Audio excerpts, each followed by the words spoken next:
Hi, എല്ലാവർക്കും നമസ്കാരം.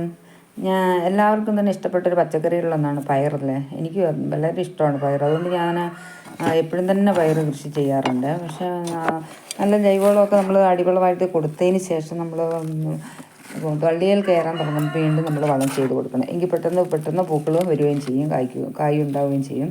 ഞാൻ കൊടുക്കുന്നത് ചാണകപ്പൊടി, കമ്പോസ്റ്റ് എല്ലുപൊടി, വേപ്പിൻ പിണ്ണാക്ക്, ഉമി എന്നിവ എല്ലാം കൂടെ മിക്സ് ചെയ്തിട്ടാണ് ഞാൻ ഒരു കൂട്ടുവളം പോലെയാണ് ഇട്ട് കൊടുക്കുന്നത്. ഇതില്ലെങ്കിൽ നമുക്ക് ജൈവ സ്ലറി ഇട്ട് കൊടുത്താലും മതി, ഏതെങ്കിലും കൊടുക്കാം. പിന്നെ നമ്മൾ ഇടയ്ക്കിടയ്ക്ക് ഇതുപോലെ ചാരം കൊടുക്കുന്നത് വളരെ നല്ലതാണ്. പയറിന് ഏറ്റവും നല്ലൊരു ഇതാണ് ചാരം എന്ന് പറയുന്നത്, പൂവിടാനും കായ്ക്കാനും ഒക്കെ. നമുക്ക് പയർ എങ്ങനെ വേണേലും കൃഷി ചെയ്യാം. വിത്ത് മുളപ്പിച്ച് നമുക്ക് മാറ്റി നടാം, അല്ലെങ്കിൽ വിത്ത് തടത്തിൽ തന്നെ നമുക്ക് മുളപ്പിച്ചിട്ട് നടുകയും കൃഷി ചെയ്യാം. എങ്ങനെ വേണമെങ്കിലും നമുക്കിത് ചെയ്ത് കൊടുക്കാം.